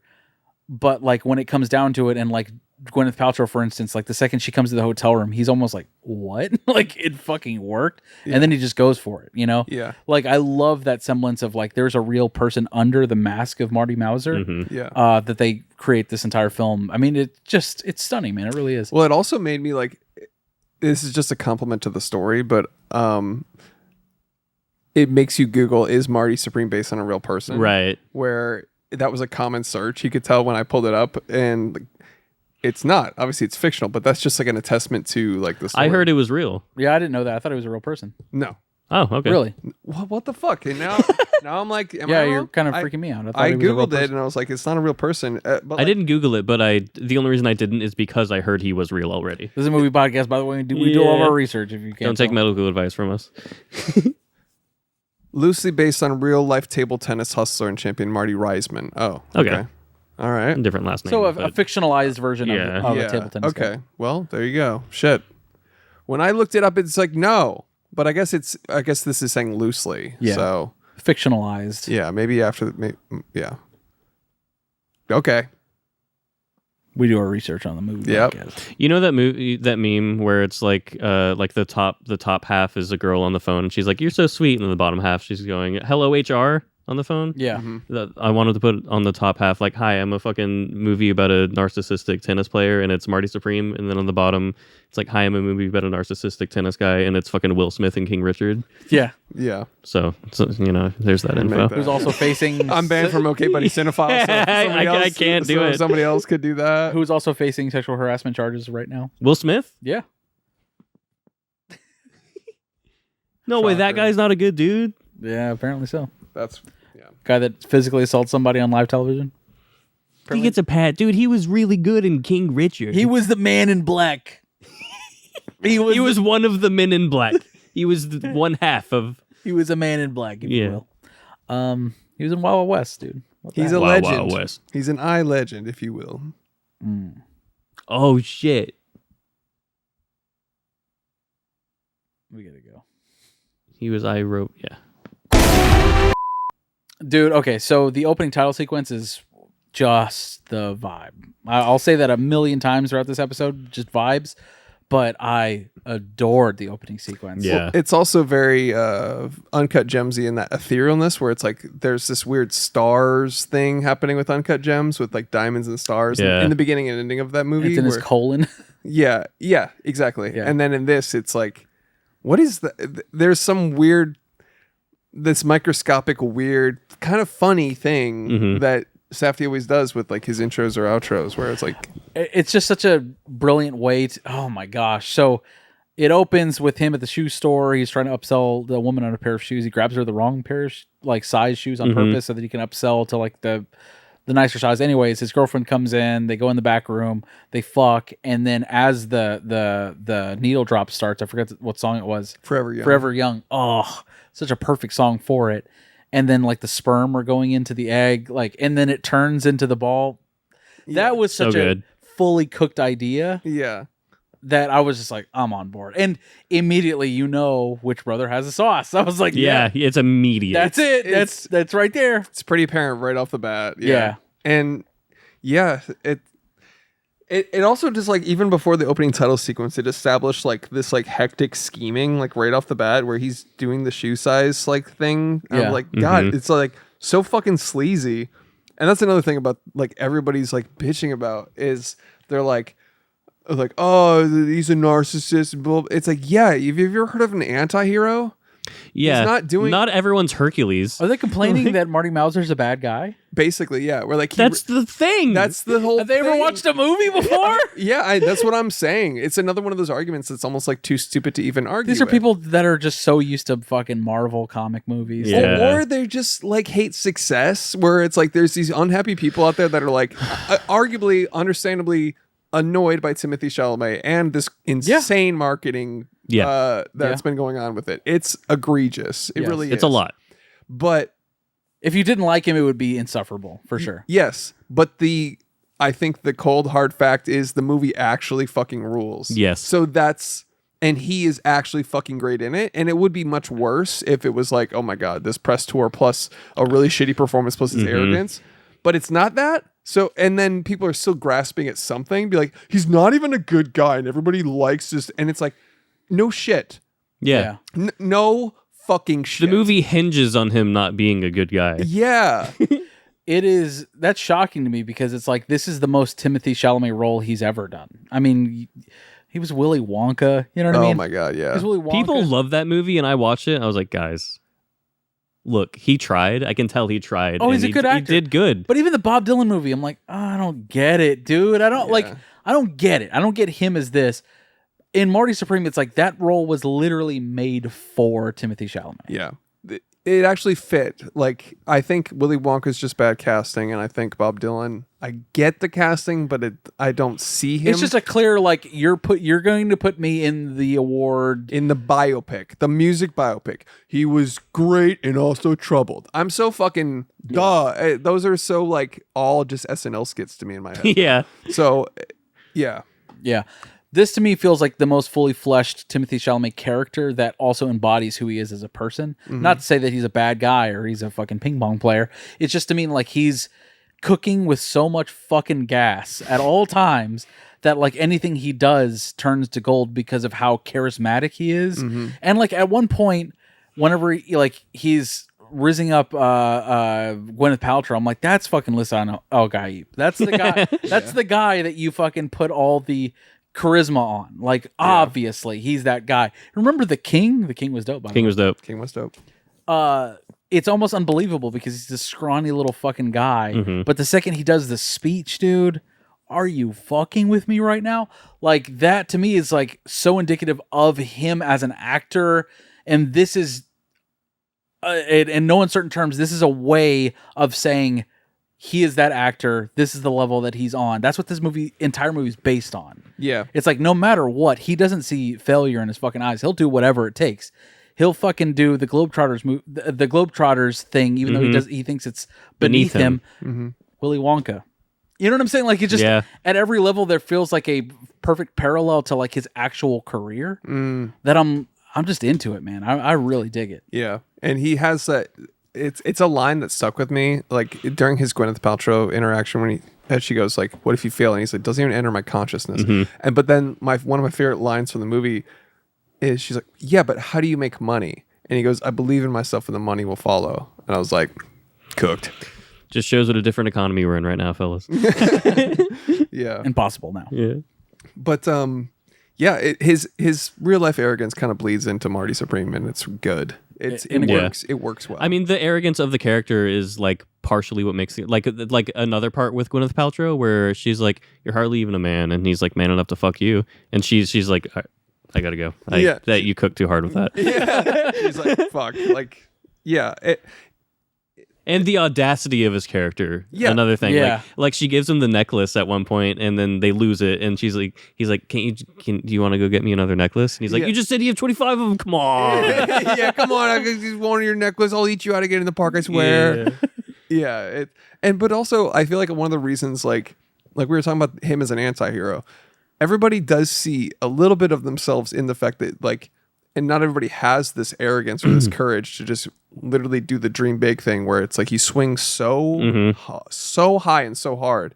But everybody has a little bit of like that. They've got a dream, and not everybody has the balls to just lock in and go, I have a purpose, and what that means, it's actually a burden. He has like this whole monologue. He's like, it's actually a fucking burden because I have to use and manipulate everyone around me. Like he has like this thing where he's like, I've got a tunnel vision purpose, and he's like, and you don't have that. And I think there's a lot of people, at least a little bit, have something like that in them. Yeah. So 100%. So that's like, I think partly too why everyone hates him, where they're like, well, this guy's doing it and I'm not. Even though it's a fictional guy. Right. I mean, when you have someone with that amount of charisma, like that automatically makes me think of whenever Kanye West was talking about making his own music. He's like, if you like my music, you like yourself. You're a fan of yourself. And I feel that way about Timothée Chalamet, where it's like he's kind of like placating to people that are a little full of themselves or a little narcissistic in a way. Like he's placating to every narcissist out there that's like, that's so fucking me. Well, I am also Marty Supreme. It sort of hits every mark, because if you're a narcissist, then you're like, that's me. I do that. I would pull shit like that. And then if you don't believe in yourself, you're like, I'm living vicariously through him. Yeah, who's being so brash and arrogant. Yeah, but there's also the aspect that you can appreciate both, where it's like, I'm not a narcissist, but at least I hope fucking not. But like he's got that main character energy that all of us have to a little bit of an extent. Yeah. And that's what it's appealing to. I don't know if like I like how like Gen Z is like, that's the rebrand of narcissism is main character energy sort of, or whatever. Yeah. Maybe, yeah, but they don't want people to fuck in movies, so it's like, shut up. That's also weird. If they're complaining about Timothée Chalamet being the main character in a movie where he's the main character, you know, like basically. It's called Marty Supreme. Yeah. I think you can at least still appreciate somebody swinging, I guess. Yeah. 100%. Like, it's like, you wouldn't do all those narcissistic acts that he does, like that self-centeredness, but you can still go like, damn, he's swinging. Like you can recognize that he's bad and also enjoy the fucking ride. Yeah. Even though it is Adam Sandler and Robert Pattinson again. Like it's just it's the same scheme after scheme run. Like, but I like it. That's I know. I don't want to hate it. Like that formula is fucking fun. But one of the like this other podcast I listen to put it so funny, where they're like, this is like a toddler story, where they're like, and then you go down to the ping pong table, but then you can't do it and then you lose the money, and then you eat a girl out in the park, but then the cops show up, and then like that's what his writing is. Yeah, where it's like it's bing bing bing bing bing. It's like he throws beats on a tree and just like lets a ping pong ball go all the way down him. Is what it feels like. One of the things that I absolutely hate about Safdie Brother movies that they do this every time, only because it's such a great reaction out of me that it gets, is every time somebody takes something away from the main character that feels like, oh, they finally got there, and then just some fucking off the wall character, in this case it's the police, that just like, that's a nice necklace, it's like, you can have it, and then it's like, that was the one thing that was going to get him where he needed to go. Yeah, and so that's, and then this just some movie. fucking asshole swoops in and takes it from him, Yeah. or the dog, or whatever it is. You know, like he just has so many of those characters. I hate that every time, but it gets a great reaction out of me. Well, and then it's the finish line is right at your toes, and the finish line gets moved again. Yeah, that's what these movies are. Yeah. The fact that like the dude from Shark Tank, it like embodies that very concept. He's so good in this. I love that he got cast, and Josh Safdie's like, yeah, you hate him. That's why I cast him. Yeah. I didn't hate him in this. Kevin O'Leary? Yes. Yeah.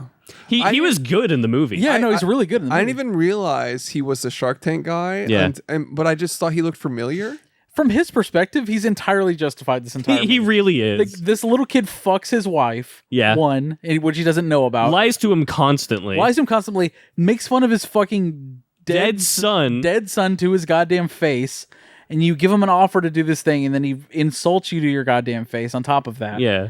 And then he's like begging you on his hands and knees, and you're like, all right, fine, I'm going to punish this kid. Yeah. And then I'm still going to fucking let him do the thing. Yeah, he's and he's still going to fucking betray me in the end. You're completely right. He's entirely justified this entire movie. I don't know why he's like the asshole douchebag character.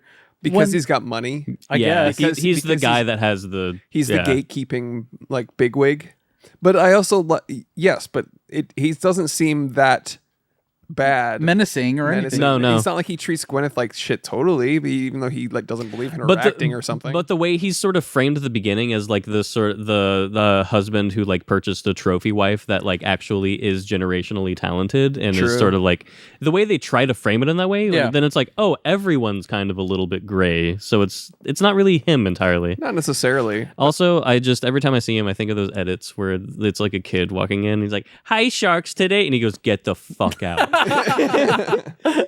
Yeah, but I didn't even realize it was one of those situations like within Uncut Gems with the basketball player. Alan. No, who's the basketball player?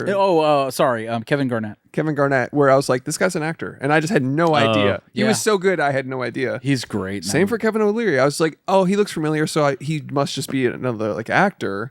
And that's really cool. I love that about this, and then I even brought it up in the chair company where it's like just casting that feels so like real people doing it. Yes, the dude with the dog. Yeah, the street casting. Yeah, and he always casts like there's the people from Uncut Gems. Those people, the most Jewish people that ever existed. Yeah, like they went like to. Yeah, the Jewish neighborhood in New York, and we're just like, "You want to be in a movie?" Like, and now, okay, yeah. Oh, well, what's in it for me? like that's they're in it again. Yeah. But his street casting is. It always adds that gritty. The clerk at the hotel where he's like, I could have broken my neck. He's like, that's still an option. He's like, the fuck? Yeah. You threatening me? There's this other thing that somebody pointed out that I didn't notice, but then after the fact, once it was pointed out, I was like, oh shit, that is kind of like rough. Like there's like, I don't remember exact instances, but people don't talk like this in the 50s. Like, you know, when it's like Timothée Chalamet and like Tyler the Creator saying like bruh or dude, like there might have been a few of those in there where it's like, or just like him throwing around the N-word brazenly. Like, I don't think that's how it was with like a soft A all the time. Yeah. Like like when he was like telling him to shut this car door and stuff like that. But it didn't bother me in the moment. And then after the fact, I was like, but also it didn't ruin it for me. No, it didn't take me out of it at all. No, it's not an Odyssey Armor moment for sure. Yeah, where it's egregious like that. Yeah. Pamela Adlon's daughter. Good Lord. I forget her name. Odessa Azion. Yeah. That's a crazy Asian. That's a crazy fucking name. That's a crazy name. Odessa Azion? Yeah. Dude. Sounds like a town in the Matrix. And her last name is literally Adlon. It sounds like the second to last Dark Souls boss. Yeah. But she's great in this. Yeah. Wow. She's great. Yeah. Yeah. Yep. She's I Love LA fame. Yep. Mm-hmm. I haven't seen her anything before those two things. Me neither. Me either. And then she's just out of nowhere. Great in this. Her husband is a great actor. Like, he's fucking awful in this. Mm-hmm. Oh, yeah. I've seen him in something. I can't fucking place it, though. I know. Dude, her performance whenever he, like, runs in after he's being chased by the cops, after the bathtub falls through the Oh, my ceiling. God. That's when it turns. That's when you're like, oh. Yeah. Okay. Yeah, but that is another one of those. And then yeah. And where it's like it just the tub falls through the floor. It just keeps going. And then gravity shuts off and everyone's floating. Yeah. I like how it's so funny that he's like, yeah, but don't get in the shower or don't use the tub. And then it's a small throwaway line, but he does. Yeah. And he's like, I told you not to. And he's like, and then the audacity be like, you owe me money. Yeah. And then even him reasoning with the whole argument where he's like, I want $200 or something. And then the guy's like, he's like, just give me back the 20 I paid for the room and I'll get the fuck out of here. Yeah. And because there's like a dying dog and the guy with like a broken arm. And and he's just like, you know what? As a favor to you. Yeah. Just give me back the $250. Yeah. Like the most punchable people in the world. If I encountered something like this. Be like, oh, fuck you. Yeah. They're like, oh, yeah. And that's the fucking shitty thing, too, where it's like there's people that just go, fuck you, I'm going to punch you. And he's like, oh, you want to get physical? Like an ape? Like an ape. It's like, what? You think you're going to yap your way out of this? Yeah. Like, that is one of the most, it was frustrating to watch, but at the same time, you're rooting for him. Yeah. He's such the bad guy here. That guy...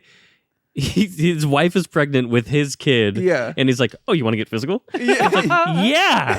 Yes, dude. I want to rip your head off. It's like, oh, you're insane. You're an asshole for that, actually. It's like that type of gaslighting and like even like when he walks into a scenario, like, for example, when he walked into the room to see Kevin O'Leary and like that final bag where he's like, where it's like on site. You're just like, he's like, hey, you want to be like, no.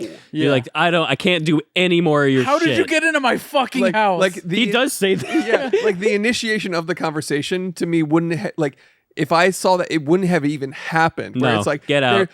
There's nothing, there's no words in any order, in any cadence that you can say to me to get me to do, and then always something happens where he talks his way into it or out of it. And it's like frustrating because as a viewer, you're like, he deserves to get his ass beat forever. Dude, he literally deserves a spanking, like a little fucking boy. I'm gonna spank you because you've been a bad boy. Yeah. Yeah, you're just an unbehaved little boy, and I'm going to punish you. And that's what literally happens in this movie. It's gratifying almost. You know? Yeah, It's like, yeah. thank God he received some sort of backlash. And I was hoping Gwyneth was going to go down the stairs and see it. And I thought that was going to be like a moment. Oh, that'd been good. But she didn't. She was up there crying about a review. That was such a Safdie yeah. Brothers thing to like leave that as the lasting impression of her in the movie. Yeah. Where it's like, oh, like that's a perfect write-off for her character. Well, it also shows how much she discounts Marty's general existence. How he's just like a fucking paragraph of a chapter in her life. Yeah. Where it's like he had one of the worst experiences of his life that night, and so much stress, had to deal with cops, had to fucking talk his way out of it, and then she's crying about something completely separate from his life. Yeah. Totally. It's so good. Well, it like shows his self-centeredism too, Yes. where it's like he thinks it's like, you're not like trying to help my fucking journey. Everyone around me is supposed to be doing what I want them to do. I'm on my hero's journey. Yeah. Sorry, this doesn't matter to you like it matters to me. Right. And he's like offended by that. He can't fathom that. Yeah, exactly. He's like, and then and Gwyneth's even on a look, you can see she sees through what he is, where she's just kind of like always side-eyeing, like, oh, you're just like a kid. Yeah. You're just a boy. Yeah. You're just a delusional boy. And it was all in her performance, but even there was like full-on scenes where she's like, oh, yeah, you stole my necklace, went to a pawn shop, figured out that it was worth nothing, and then blah, blah, blah. I love when her publicist walks in the room and she goes, yeah, he's trying to be an actor, but unfortunately he's not very good. That was so good. Yeah. She eats him up in this, dude. She's so good. Yeah, she's great. She came out of a semi-retirement for this movie. She really conveys that aura of like a retired, like glamorous, like studio actress of that time. Because that's what she is. That in this she movie. is, but she, yeah. Well, yeah, if you look at the press tour, she looks at him the same exact way that she looks at him in this movie, where he's like going off or whatever, and she's just like, like she's the veteran, and like just like this little boy is just so. It's so funny because they're doing like one of those like table reads where they're interviewing each other sort of, and she's like, what's the last movie you watched? She goes, Tron Legacy, man. He's like, it's so great, the cinematography, the music, all this thing, Jeff Bridges, and he's doing it, and she's like, never heard of it. she moves on. I'm like, God, she's eating them up, dude. Yeah. Because she's been through it all before, because she was literally that actress before in the 90s. She was like that cream of the crop, top of the top. Shallow Hal. She did and what's so funny is like whenever that's funny. Whenever it took me a second to register that. But I forgot what he's talking about. I don't know, he asked her something in an interview, and she's like, I've seen everything. And like it's all the same, and when you've been there, you're over it. And like literally, dude, she's probably seen every iteration of movie there is. Yeah. Because she's been through all of it. And she's met every type of guy there is. Yeah. Right. So like imagine how many Timothy Chalamets have crossed her path. You know what I mean? Yeah. And granted, he's like the cream of the crop right now, but still, like. But in a couple years, there would be a different guy. Yeah. I mean, she's been Timothy in a sense. Yeah. That's the thing. Yeah. That's why she was so perfectly cast in this. Big fan of her role in this. Yeah. All right, but back to what this movie's really about: ping pong. Totally, dude. All of those scenes, all those scenes are fucking incredible. They rock, really, man. The little exhibition scene that he's got with the former U.S. champ, where he like blows on the ball and like he's just like, let's put on a show for him. He's like, let's fuck flex it. on him. Yeah, that was awesome. Yeah, that's great. And then the match with Endo, where he's like completely befuddled by how to even approach him. And he's supposed to be like the villain in a way, but like you love Endo as a character. And he also has been... He's so endearing. He's endearing, but he also is someone who's been fucked by America. And he lost his hearing in bombings that he had nothing to do with. Mm-hmm. I mean, you can't help but root for him. It makes sense that he is like the champion of Japan. Yes. Yeah, he doesn't even speak any words, really. No. He deaf. says stuff to translators, Yes. maybe, but like, yeah, he doesn't really speak. He just kind of has a look about him, which is good. And then I think it's such a crazy fucking line. Like there's that rigged match that he's supposed to lose, and then he starts popping off, and he's like, "Fuck that! I'm gonna prove to everyone." He goes full Hungry Box. Yeah. and Kevin O'Leary comes up to him. He's like, you don't know what the fuck you're doing. I'm a vampire. I've been here 200 years. I was just like, wait, what? Yeah, I was like, oh shit. Where he like said it with like such sincerity. Where I was like, wait, are we going? He's like, I was born in 1601. Yeah. And I drain the blood of everyone I meet. Like, he's like, you know how many Martys I've met in my day and all that stuff. And I was like, wait a second, what is happening? Because he said it with such conviction. You'll never be happy. Yeah, he said it with so much conviction that you would believe him. Right. Like maybe in that moment, that's what that character was doing. Because like I didn't really think that that's the term. Sure. The movie, he's a vampire and blah blah. But it was like this analogy that was so truthful in the sense like, I'll eat your fucking soul. Yeah. Like he's so big and powerful and blah blah. And then for him to just with a ping pong ball demolish it, I think is partly why it's so cathartic too for people that are like, yeah, fuck the big man. Yeah. Eat the rich with a game. Dude, the part where he gets the winning point and he just goes yes, and he almost cries a little bit. I was like, dude, that's incredible. That's incredible. All those scenes were cinema, dude. And the synthy score is very uncut and very modern score for a period piece. 80s music all the way through. It's like they were like, hey, Chris, here's a fastball for you, buddy. Yeah, no, it's great, man. Forever Young as the needle drop in the very beginning was perfect. Yeah. And they kind of bring that back at the end. I mean, granted, that wasn't the song they used. Everybody wants to rule the world at the end. Mm-hmm. So, whenever I watched this the first time, it was a screener at home, which I liked the movie. I definitely appreciated it.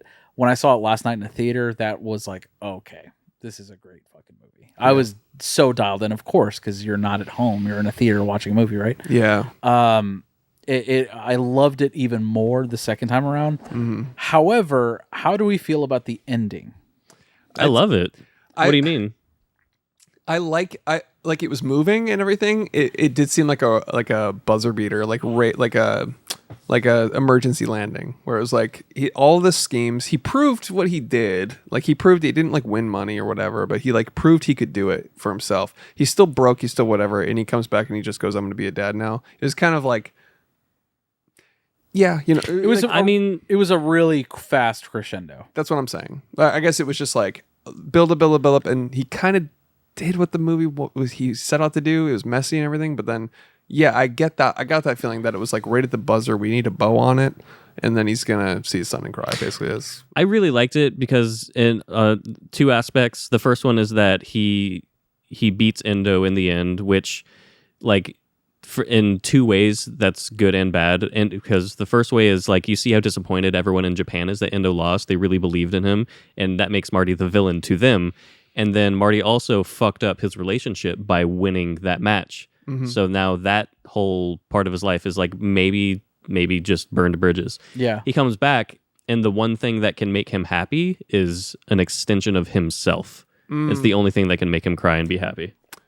Oh, yeah. That's how I saw it. Yeah, but like nothing about his character at any point gave father. Gave. No. I mean, no. Like, well, he looks like Timothée Chalamet, right? So it's like, yeah. So like, not that the ending felt disingenuous, but maybe that was the entire point. Is that he finally decided to realize that that life meant more outside of just himself in that moment. Or it was a performative way of his character saying like, "Oh, I'm serious now because I conquered the world and now I can be a dad." That's valid too. Maybe that was maybe that was part of it. So I mean, I was on board either way. I didn't hate it, but I was definitely like, "Whoa, this is not what I expected for the ending of this movie." Yeah, and maybe it just took me out of it a little bit to where I was like, "Huh?" Okay, That's fair. But I know it was intentional. I guess I just didn't pick up on it on either of my first watches. I felt a degree of what you're talking about, for sure. Yeah. I liked the ending. I mean, I'm a sucker. He played 80s music, and he gave a really good performance on that last few moments. Yeah. But it felt like, I don't know, part of me felt like they saw Call Me by Your Name, and I was like, let's just do that again. Let's just have him cry at the end. Yeah. Yeah. Because he's so good at it. Yeah. That's how you close a fucking movie. If Call Me by Your Name taught you anything. Yeah, that's fuck. I mean, I still haven't seen that because I'm straight, but Didn't we do a review on it? No. Oh, okay. No. Great movie though. nah, I've heard good things. But yeah, that's about it for me on Marty Supreme, huh? Yeah, same here. Same here. All right, fellas. Alex, was that it for you? Penn Jillette. Oh yeah. Oh, yeah. Piece of shit. Stole a dog. Didn't give it back. That's so fucked up. Yeah. I hate that. Fuck that guy. All righty. Is it cinema? With Marty scores. With Marty Supreme, if you will. We have to determine whether or not Marty Supreme is cinema or not cinema. That's how we rate movies on this fucking podcast. Motherfucker. Boys, we waxed poetic about it. I feel like we all really liked it, but here's the real test. Yeah. Is it cinema? Chris Collins. Yep. Orson Welles agrees with you. I am also going to agree with Chris and Wow. Orson Welles. Cinema! Yes. The first movie of 2026 on this podcast is certified fucking cinema, but that just means we got another round to go. Is it 4-3-4? Is it the be-all, end-all? Does it belong on the best of the best list? Is it going to be on another fucking letterbox list that another listener puts together? I don't fucking know. 4-3 list. Anyways, upon reflection, upon watching my second viewing of Marty Supreme in theaters, come on, dude. What are you gonna 4-3-4 me. Chris Collins? Yeah. do? It was in my top 5. Yeah. Yeah, it was Yeah. his top 5, obviously. Yeah, this is absolutely 4-3. And I know we don't change up our top 5s, but I saw this after that, and probably, yeah. It'd probably change it up. Where would you put it? I'd probably put it number 3. Yeah. So you bump That's off Frankenstein? Yeah. That's fair. Same. I mean, that's where I put it. Yeah. Number 3. Then 2 Train Dreams. Then one battle. It wouldn't change my... I love Black Bag. That's good. I don't think it would change my top 5 right now. But I also think that I should have put Bring Her Back in that 5 spot. I was very surprised you had I was just fighting with it so much, and I was like, I just watched Bring Her Back more, or I watched Black Bag more than I did Bring Her Back. Well, that's the thing about Black Bag, like movies that come out in the beginning of the year. Yeah. They have a disadvantage, period. Yeah. It's really weird because they're so out of the cultural consciousness. Yeah. It sucks. All Resident Evil games come out in January. So by the time Game of the Year comes around, people are like, what? Yeah. What are you talking about? Oh, yeah. Yeah. Like, Yeah. Right. Yeah, the Christmas releases are really And I guess strategic. my thing is that I keep my top shit for the entire year. And if something has been on there until like July, August, September, I'm like, I can't not include this. It stood the test of time for me, you know? Yeah, Yeah, I it's get funny that. too because like that happens like almost every year where we see something in January and we're like, how's that? you gonna have get- to. How's that Fucking gonna Dune- get Dune bumped came out off? early. Love Lies Bleeding was that for a long time too, you know? It's like Yeah. that was a top shit for me, and I was like, I have to keep this because I loved it so much. Yeah, I don't think I did, but yeah, it's weird how that works. yeah. You just it gets out of the zeitgeist and it somehow seems worse, but it's not. No, Black Bag is fucking awesome. Movie rules. All right. I still need to watch it all the way through. Time for DMTs for Marty Supreme. Chicken Supreme. Burrito Supreme. The Chocolate Tenacious D. Supreme. Yeah. I'm going with cut gems Ah, Okay. or Because good. uncircumcised gems, either one. And Jew time. in Jew Jew time. Well, obviously, Farty Supreme, Farty Ass Cream. That's all I got. I didn't come up with one, but I'll try right now. Ping Pong Babylon, which is similar to one I That's did good. a couple weeks ago, but I like that, whatever. We can't call it Jew time. says Chris. Oh, wow. Just put him as the cover and we'll call it a day, if you know what I mean. Dude, are you going to grow a mustache? You know what's funny? No. No, I didn't have time to, but I was gonna grab a little eyeliner thing and glasses and just draw on a unibrow and a little mustache for this episode, but Yeah. I didn't have time. You could rock a mustache. I don't want a mustache. No. No. This fucking guy. Christina always wants me to grow out a beard, and I'm like, I don't want a beard. I see it. I see the little goatee thing you got going. That's how it comes in naturally. It comes in like just a goatee, and then this fills out like a little bit over time, but the goatee comes in like way faster and way thicker. I'm doing a thing where I'm trying to like raise the line a little bit, so I'm like purposely not shaving this little like the upper part cheek. of the upper cheek. It's been like 4 weeks and it's driving me nuts, but you just got to keep going, man. You just got to stick with it, and then you're gonna have a big old mane, and it's gonna be great. I just don't want a beard. It's I don't want to feel gross and like yeah. I get it. Also, my beards look like shit though. So I've had a beard a long time. I know. Yeah, her name's Carly. Well, you look good in a beard, and it like fills out. Whereas, Well, like, I can't be bald without a fucking beard. You know, Yeah, no, you're You just like a baby. You just look like a Jim Norton. just baby man. Can't do it. Yeah.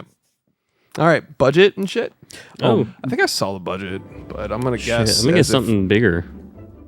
I'll go first because I think I might have seen this in like one of the headlines. Well, maybe you shouldn't go first. Good idea.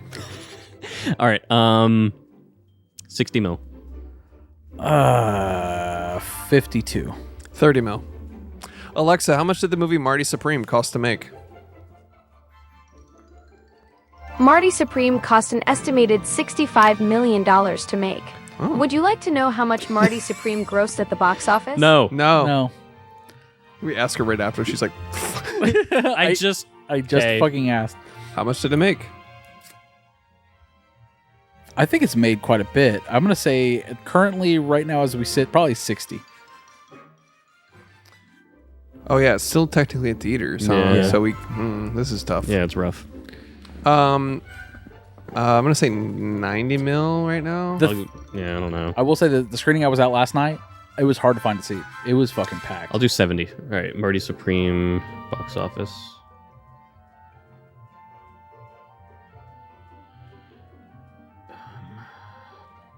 It's not a fucking eyes 50 million.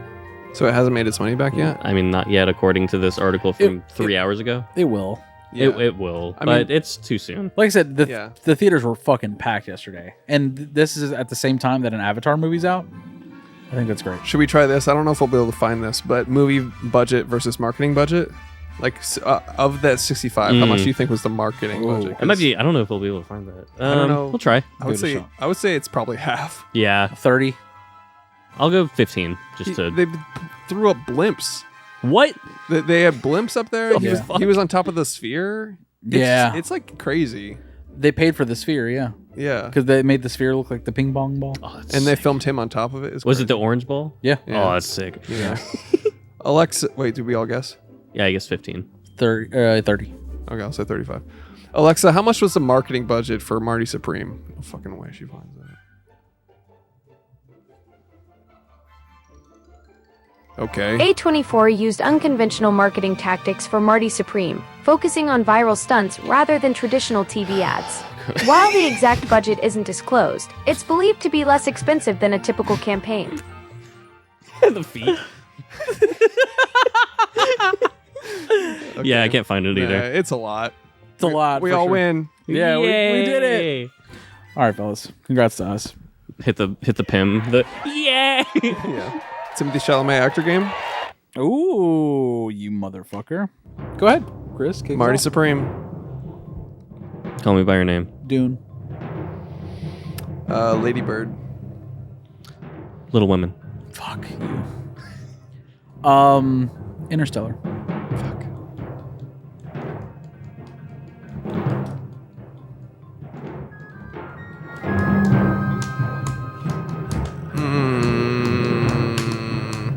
God damn it, I'm blanking so hard. It's been in so much shit. Willy Wonka. French Dispatch. Oh, what a piece of shit. I never saw that one. Boring. I hate it. Boring. Hate it. I just don't like Wes Anderson anymore. Yeah. Timothy Chalamet. Hostiles.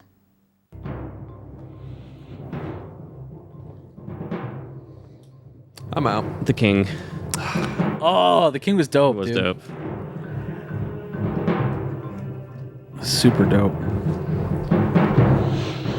can tell you right now, I don't have shit. So He's been in some heartthrobby shit that I can't probably even picture right now. I know you said Lady Bird, so I can't say that, mother fricker.